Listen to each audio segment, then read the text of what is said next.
Assalamu alaikum warahmatullahi ta'ala wabarakatuh. To in Allah da zamu magana akan masu shayarwa. Idan kina shayarwa kina so ki samu ruwan nono mai kyau ko ki inganta ruwan nonon ki, za ki yi amfani da wannan haɗi da zamu faɗa, wanda mace mai shayarwa za su iya amfani da shi domin su yi magani.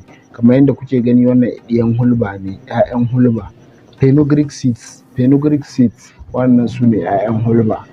To waɗannan su ne 'ya'yan hulba dai kamar yadda kuke gani, kuma suna da tasirirrika daban-daban. Na san mun yi bidiyo, malamai ma sun yi bidiyo akan yadda take da tasiri da kuma yadda take da fa'idoji wajen magance matsaloli daban-daban a jiki ba tare da an sha wata wahala ba. To hakan ya sa muka ga ya kamata mu yi amfani da wannan damar domin mu kawo muku wannan bidiyo ɗin ga masu fama da matsalolin rashin ruwan nono. Idan kina shayarwa kuma ba ruwan nono mai kyau da jaririnki zai sha, to sai ki daure ki amfani da wannan hanya da zamu faɗa, wanda idan kika yi amfani da ita to da yardar Allah za ki ji daɗi, za ki samu ruwan nono mai kyau da jaririnki zai sha, kuma ki inganta lafiyanki da kuma ta jaririn naki. Amma kafin mu je gundarin bidiyon, muna roƙo idan wannan shine zuwanku na farko wannan tasha ɗin, da ku danna mana alamar subscribe ga shi na ƙasar jan rubutu, sannan kuma ku danna mana alamar ƙararrawar sanarwa domin samun sababbin shirye-shiryenmu da zarar mun samu lokaci. To mu je gundarin bidiyon kai tsaye. Insha Allah, kamar yadda muke magana akan masu shayarwa suna so su samu ruwan nono mai kyau, za su yi amfani da wannan haɗi. Amma abin da za a nema shine man hulba. Wannan hulbar da kuke gani, to manta mutum zai samu. Idan mutum ya samu manta, ita hulban, idan mutum ya samu manta original, amma mutum zai nema, in da dama mutum ya siyi mai kyau.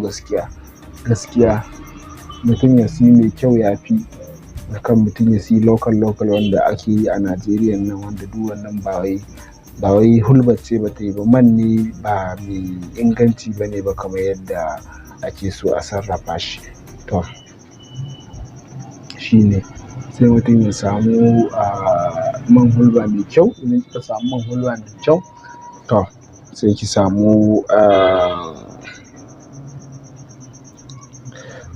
madara ko nono, sai ki samu man hulban nan. Zaki iya kika dangwalo ɗiso 20. To in ba a yi wannan ba kuma zaki iya zuba kamar in kika samu cokalin shayi sai ki zuba a ciki, amma kar ki cika cokalin shayin. Sai ki zuba a cikin madara ko a nono, ki gauraya ki sha da safe, ki sha da yamma, ko kuma ki sha da safe, ki sha da rana, ki sha da daddare. Ki sha da safe, ki sha da rana, ki sha da daddare. Ki sha da safe, ki sha da rana, ki sha da daddare. In Allah ya yarda, in dai kika yi wannan, in dai kina yin wannan, to Allah ya yarda za ki ga kina samun ruwan nono mai kyau wanda za ki shayar da jaririnki, kuma wadatacce wanda zai ishe shi. Ku ci gaba da kasancewa da wannan tasha tamu ta Kazimiya Herbal Medicines. Kada ku manta, idan har wannan bidiyo ya burge ku, to muna roƙo da ku danna mana alamar like. Mun gode, mu haɗa bidiyo na gaba.